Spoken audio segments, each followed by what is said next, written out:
से मिलते समय उसको प्रोडक्ट बेनिफिट बताएं या मार्केटिंग प्लान से विजन दिखाएं? मैं जब यहां नए प्रोस्पेक्ट से लोग मिल रहे हैं तो 2-3 बातें बताना चाहूंगा सर। सबसे पहला, आपको यह ख्याल रखना है कि आप उन्हें कुछ बेचने नहीं जा रहे, आप उनका प्रॉब्लम सॉल्व करने जा रहे हैं। यानी कि जैसे ये माइक अगर मैंने कुछ पहना हुआ है सर, तो ये अगर कोई यूट्यूब के ऊपर वीडियो बनाना चाहते हैं तो उनका एक प्रॉब्लम सॉल्व कर रहा है, उन्हें एक वैल्यू दे रहा है। तो वैसे ही कोई भी प्रोडक्ट लेकर अगर हम जा रहे हैं, अगर ये मग है वो पानी को गर्म रख सकता है, तो हमें उसके फायदे के ऊपर गौर करना है, ये नहीं कि मेरा फायदा क्या है, वो खरीद लेगा तो मुझे क्या मिल जाएगा। तो पहला हमारा उद्देश्य ये होना चाहिए कि हम वो प्रोडक्ट और सर्विस जो भी दे वो उसके भले के लिए है और उसका भला कैसे होगा उस पर गौर करें। दूसरा, हम सामने वाले की पहले नीड समझें।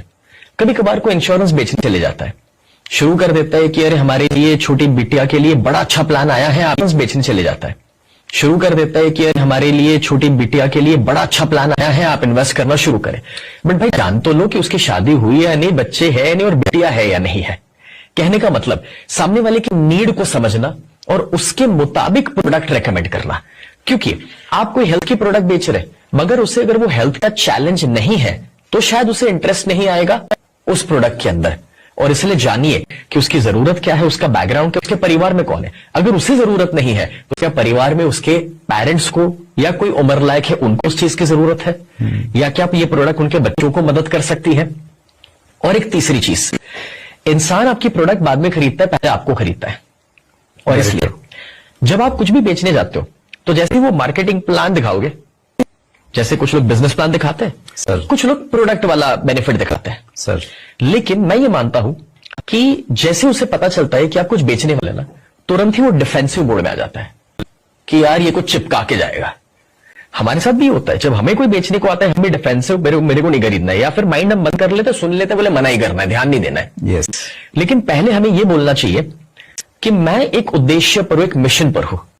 अगर मेरी प्रोडक्ट हेल्थ की है तो भाई मेरा मिशन है कि 1 मिलियन परिवारों को या लोगों को मुझे हेल्थ देनी है, और मैं 10 मिनट के दौरान आपको एक हेल्थ का नॉलेज देने के लिए आया हूं जो आपको और आपके परिवार को काम लगेगा। अगर आपको ये प्रोडक्ट अच्छी ना भी लगे और ना भी खरीदे, मुझे कोई फर्क नहीं पड़ता, बस 10 मिनट मुझे ध्यान दीजिए, मैं नॉलेज देना चाहता हूं। तो उससे क्या होगा, जैसे मुझे ये फ्रीडम मिलेगा सुनते हुए कि नहीं खरीदूंगा तो चलेगा, उसने ही मना कर दिया ना, हाँ चलो सुन लेता हूं, अब कोई रिस्क नहीं है। और संभावना यह है कि जब आप अच्छी चीजें बताएंगे तो सामने से वो इंसान 10 मिनट के बाद खुद ही बोलेगा भाई कीमत क्या है ये तो बता दे, कहां से ले सकते हो ये बता दे। सो वहां पर ये 3 चीजें मुझे लगती है उनकी मदद करेगी जब आप एक नए प्रोस्पेक्ट को मिलते हैं। क्या बात है।